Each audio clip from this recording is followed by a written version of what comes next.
पूरे देश में हाहाकार मची हुई है। डीजल नहीं मिल रहा, पेट्रोल नहीं मिल रहा है, गैस नहीं मिल रहा है। लोग लाइनों में खड़े और भाषण देके तुरंत बहादुर हवाई जहाज में बैठ के उड़ गया। अभी वहां घूम के आ गए 5 देशों में। 5 देशों में फोटो क्या डाल रहे हैं? मेलोडी खाओ, मेलोडी की फोटो डाल रहे हैं। भारत का प्रधानमंत्री विदेश जा रहा है, ये नहीं तय करता कि कच्चा तेल हिंदुस्तान में कैसे आएगा सस्ते दामों पर। मेलोडी चॉकलेट खा के वीडियो डाल रहा है, ही खी चल रही है, ही खी चल रही है। हिंदुस्तान में कहते हैं मुसलमानों से नफरत करो, मुसलमानों का कपड़ा देख के हम पहचान लेते हैं कौन हिंदू है कौन मुसलमान है। अब वहां अरब में पहुंचे, दोनों हाथ ऐसे फैला के वीर जारा फिल्म की तरह शाहरुख खान जैसे मिल रहा था वैसे ही गले लगा रहा था अरब के शेख को। हिंदुस्तान की मस्जिद में नहीं जाएंगे, कतर की मस्जिद में जाएंगे। इसका मतलब जहां भतीजे की कमाई है, जहां पे धंधा है, वहां मोदी को कोई हिंदू मुसलमान से मतलब नहीं। तो आज देश को संकट में डाला गया है। ये महंगाई आई नहीं है, मोदी के द्वारा लाई गई महंगाई है। आपको सस्ते में डीजल मिल सकती है, सस्ते में पेट्रोल मिल सकता है, लेकिन नरेंद्र मोदी को ट्रंप की डांट का डर है, इसलिए उनकी हिम्मत नहीं है रूस से सस्ता तेल खरीदे, ईरान से सस्ता तेल खरीदे। कहां से तेल खरीदा जा रहा है? वेनेजुला से। 56 इंच के सीने वाला 56 दिन में तेल मंगवाता है, 56 दिन में। कबाड़ा इंजन की सरकार है, डबल इंजन की सरकार नहीं है। ये डबल इंजन की सरकार में अगर जीतू मुंडा को अपने बहन का मरने का प्रमाण पत्र बनवाने के लिए 4 महीने तक धक्के खाने पड़ते हैं तो इस्तीफा दे देना चाहिए। ऐसी सरकार को सत्ता में रहने का अधिकार नहीं है।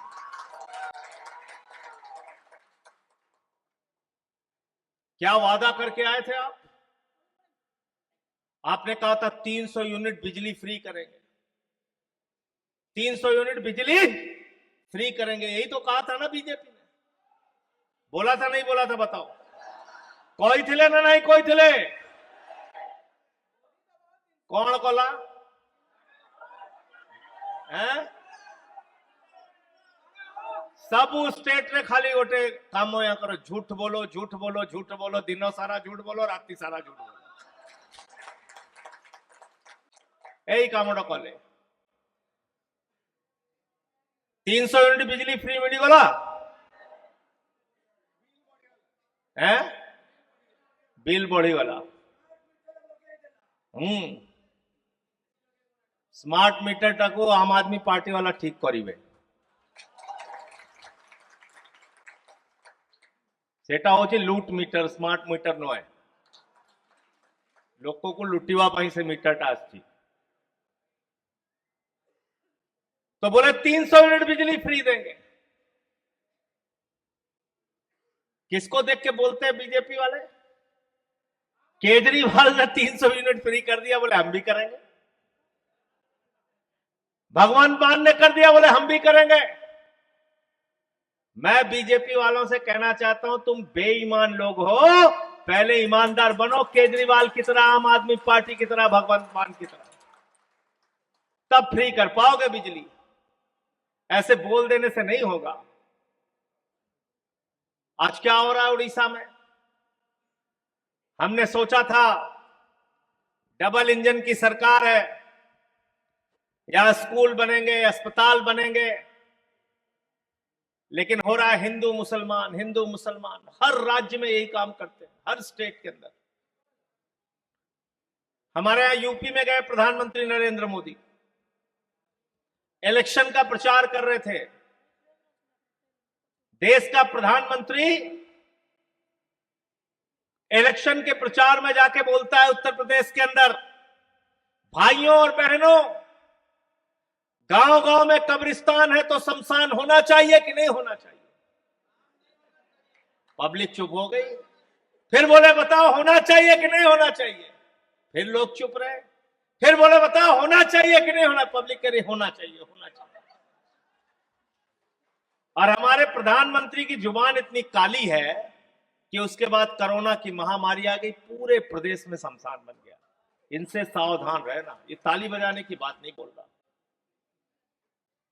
भारतीय जनता पार्टी की प्राथमिकता गांव में स्कूल बनाने की नहीं है, अस्पताल बनाने की नहीं है, उड़ीसा में सड़कें बनाने की नहीं है, हमारे आदिवासी भाइयों को, दलित समाज के लोगों को और उड़ीसा के लोगों को तरक्की और विकास, रोजगार देने की इनकी प्राथमिकता नहीं है। भारतीय जनता पार्टी की प्राथमिकता गांव गांव में शमशान बनाने की है। ऐसी पार्टी से सावधान रहना, मैं ये आपसे कहना चाहता हूं। फिर गए हमारे यहां मोदी जी प्रचार में,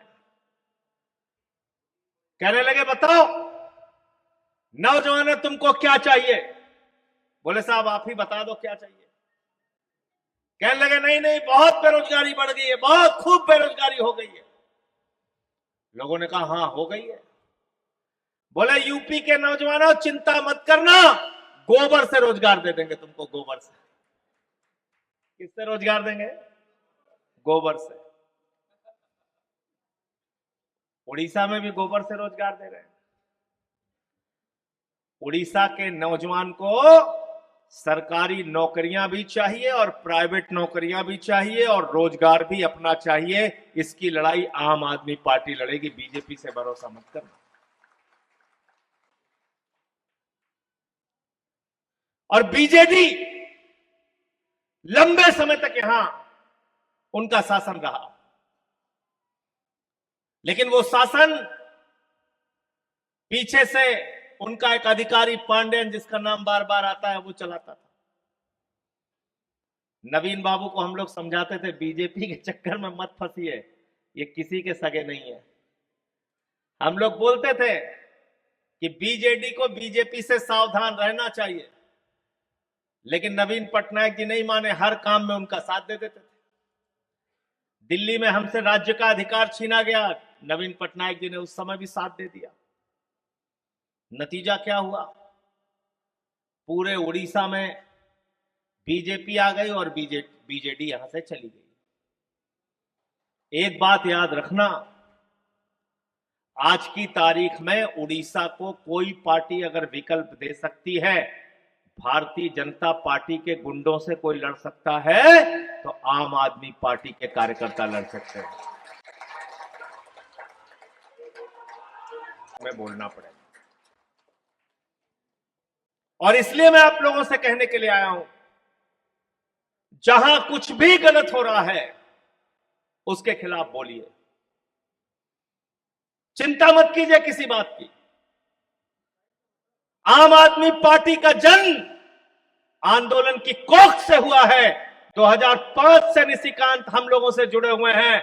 जब हम आरटीआई का आंदोलन चलाते थे केजरीवाल जी के साथ, तब से परिवर्तन संस्था से जुड़े हुए हैं। आज 20 साल 21 साल का सफर हो गया, पीछे मुड़ के हम लोगों ने नहीं देखा, आगे ही बढ़ना सीखा है, लड़ना सीखा है। इसीलिए हमारा नारा है लड़ेंगे और जीतेंगे।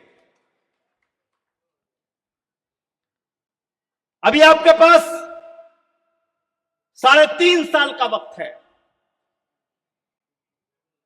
3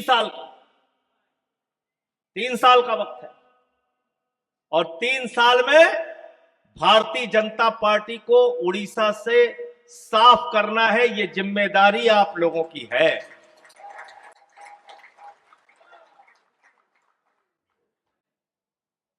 वैसे तो निशिकांत जी अपने स्तर पे प्रयास करते रहे, जब भी इन्होंने बुलाया हम लोग आते रहे। कादियान साहब ने भी अपने स्तर पे बहुत कोशिशें की, संगठन के विस्तार की। लेकिन अब एक अच्छी बात यह है कि अरविंद केजरीवाल जी ने साफ तौर पे कहा है, पंजाब, गुजरात, गोवा के बाद जो हमारा पहला टारगेट होगा वो उड़ीसा का टारगेट होगा। उड़ीसा में आम आदमी पार्टी को स्थापित करना है।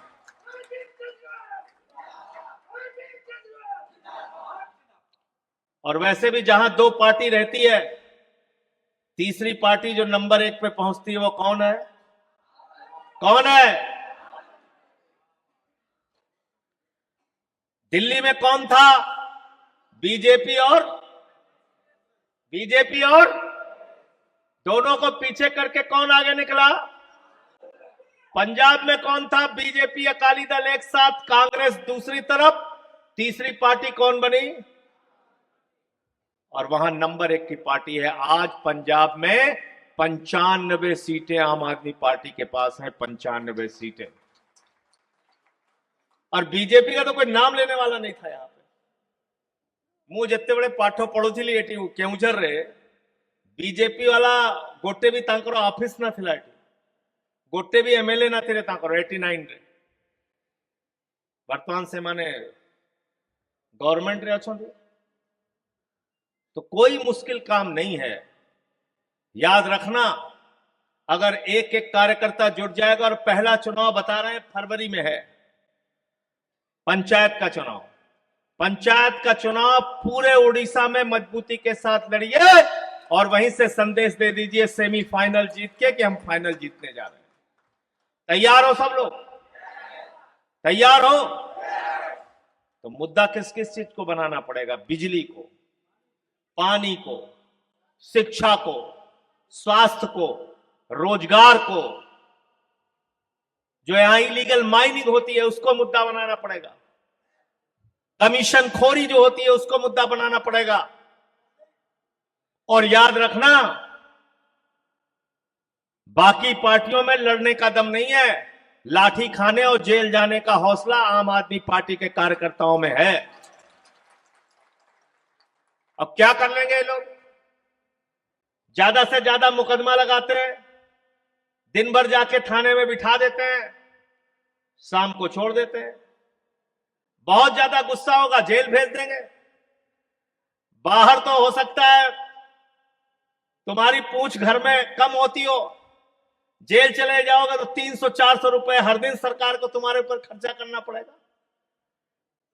उड़ीसा के जेल की ताकत कितनी है? पूरे हिंदुस्तान में 5 लाख लोग जेल में रखे जा सकते हैं। अगर आम आदमी पार्टी उड़ीसा में अपने 50,000 कार्यकर्ता जिस दिन तैयार कर लेगी, किसी माई के लाल में दम नहीं है तुमको जेल भेज सके, याद रखना। मैं तो भाजपाइयों को जानता हूं कितने, मैंने तो वादा किया है कि जिस दिन सत्ता परिवर्तन हो गया एक भी आदमी बाहर नहीं दिखोगे,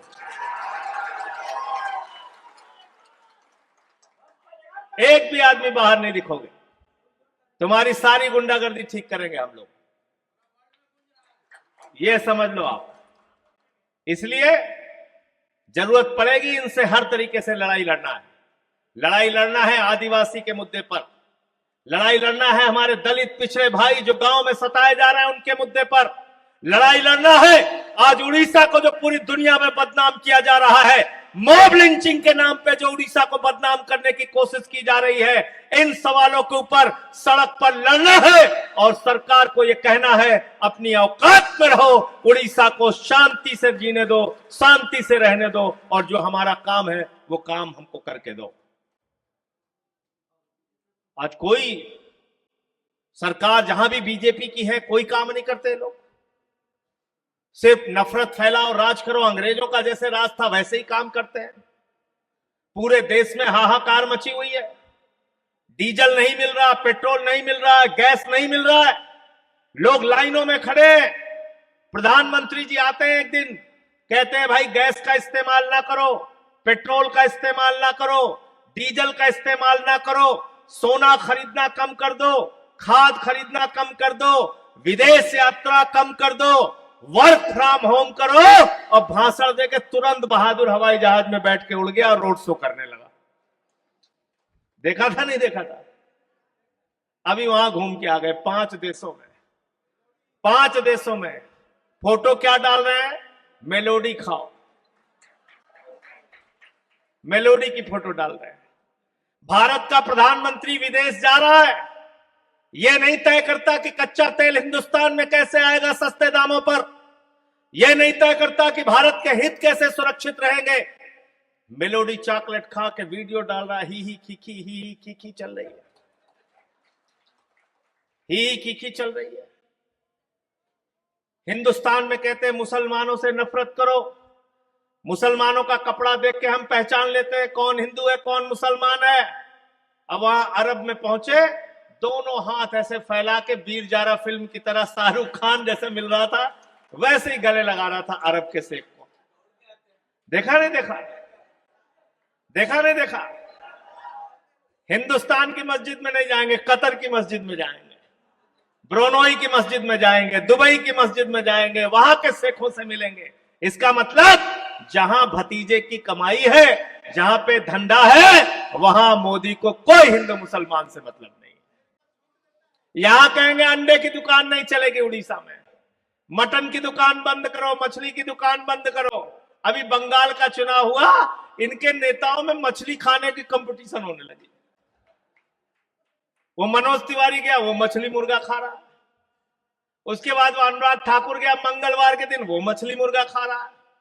हेमंत विश्व शर्मा ने कहा, ममता जी अगर आप 1 किलो मटन खाओगे तो हम 2 किलो खाएंगे। बताओ, है इनका कोई दीन धर्म है? इनको कोई हिंदू धर्म से लेना देना है? मैंने इन लोगों की चंदा चोरी पकड़ी थी, चंदा चोरी। 5 मिनट में 16.5 करोड़ रुपए का घपला किया था। कितने का? 16.5 करोड़, 5 मिनट के अंदर। उड़ीसा में 2 करोड़ की जमीन 18.5 करोड़ रुपए में खरीदी थी। 16.5 करोड़ का घपला। तो मैंने मोदी जी से और बीजेपी वालों से कहा सदन के अंदर कि देखो है दीवानों, ऐसा काम ना करो और राम का नाम बदनाम ना करो। तो भाजपाइयों ने मुझे जवाब दिया कि संजय जी, हमारा तो एक ही काम है, राम राम जपना, पराया माल अपना। राम राम जपना, पराया माल, ये है भाजपा। इनसे सावधान रहना। हिंदू धर्म को बदनाम कर रहे हैं, पूरी दुनिया में हिंदू धर्म को ये बदनाम कर रहे हैं। हिंदू धर्म की पहचान क्या है? हिंदू धर्म की पहचान है प्रभु श्री राम। जो प्रभु श्री राम सबरी का जूठा बेर खाते हैं, जो निषाद राज को अपने साथ लेते हैं, जो प्रभु श्री राम भालुओं की, बानरों की सेना बनाकर रावण का सत्यानाश करते हैं, वो है हिंदू धर्म। हिंदू धर्म वो है कि जब हम रामचरितमानस का पाठ करते हैं, उस रामचरितमानस में लिखा है, सब नर करहीं परस्पर प्रीति, सारे लोग आपस में प्यार से रहें। हिंदू धर्म वो है जिसने कहा वसुधैव कुटुंबकम, पूरा विश्व हमारा परिवार है। हिंदू धर्म वो है जब हम अपनी प्रार्थना करते हैं, प्रभु से हाथ जोड़कर कुछ मांगते हैं, प्रभु जगन्नाथ जी के सामने नमन करते हैं, तो कहते हैं धर्म की जय हो, अधर्म का नाश हो, प्राणियों में सद्भावना हो, विश्व का कल्याण हो। यह है हिंदू धर्म। अब भाजपाई क्या कहते हैं? प्राणियों में दुर्भावना हो, विश्व का विनाश हो। बिल्कुल ठीक कहा हमारे साथी ने। जाकर आप देखो जाके काशी कॉरिडोर के नाम पे किस तरह से हिंदुओं को उजाड़ा गया है। वाराणसी के अंदर उनकी दुकानों पे बुलडोजर चलाया गया, अयोध्या में उनकी दुकानों पे बुलडोजर चलाया गया। और भारतीय जनता पार्टी वो पार्टी है, याद रखना, हमारे शंकराचार्य जी औमुक्तेश्वरानंद जी से कह रहे थे कि बताओ तुम शंकराचार्य हो कि नहीं हो। मैंने प्रयागराज में जाकर उनके धरने में बोला था, जो लोग 12 साल में अपनी डिग्री नहीं दिखा पाए, वो शंकराचार्य से शंकराचार्य होने का प्रमाण मांग रहे हैं। और शंकराचार्य जी के ऊपर फर्जी पॉक्सो का मुकदमा लिखवा दिया। किस चीज का? पॉक्सो का मुकदमा लिखवा दिया। कितने घृणित लोग हैं लोग, आप सोच सकते हैं। इसलिए हमको मुद्दों के ऊपर इकट्ठा होना है। और आज मुद्दा क्या है आपके सामने? रुपया लगातार गिर रहा है। रुपया लगातार कितने पे पहुंच गया? मोदी जी जब आए तो कितने का था रुपया? 60 रुपए का। कितने का? अभी कितने का है? 97। यानी 97 हो गया ना, 97। यानी देश की सरकारों ने, तमाम सरकारों ने 2014 तक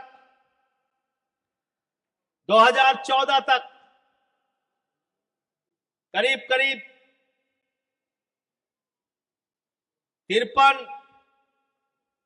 76, 78 सालों में, 70 सालों में सरकारों ने मिलकर 60 रुपए पहुंचाया था।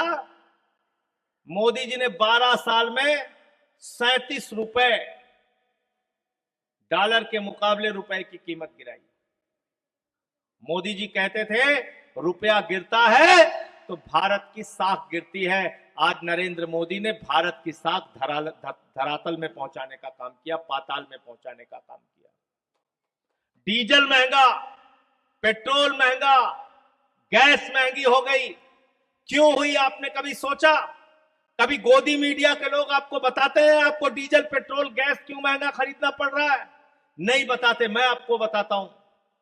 आपको सस्ते में डीजल मिल सकती है, सस्ते में पेट्रोल मिल सकता है, लेकिन नरेंद्र मोदी को ट्रंप की डांट का डर है, इसलिए उनकी हिम्मत नहीं है रूस से सस्ता तेल खरीदे, ईरान से सस्ता तेल खरीदे। जिस देश से भी सस्ता तेल मिलता है वहां से तेल खरीदो और भारत के लोगों को सस्ता तेल दो। ये काम नरेंद्र मोदी नहीं कर पा रहे हैं, जिसके कारण से आपको महंगाई झेलनी पड़ रही है। कहां से तेल खरीदा जा रहा है? वेनेजुला से। कहां से?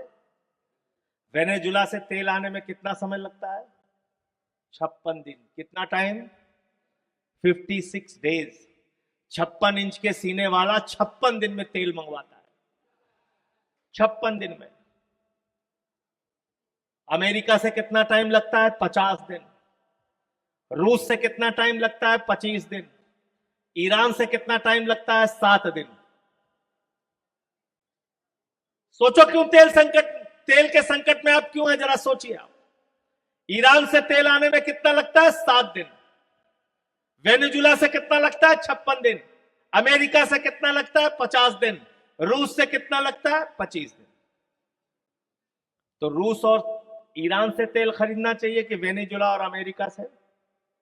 बताओ जरा आप। एप्स्टीन फाइल का डर है। क्या बोला था ट्रंप ने? मोदी जानता है मैं उसका कैरियर खराब कर सकता हूं। बोला था कि नहीं बोला था? मोदी जानता है हम इसका कैरियर खराब कर सकते हैं। डर गया, मोदी जी डर गए।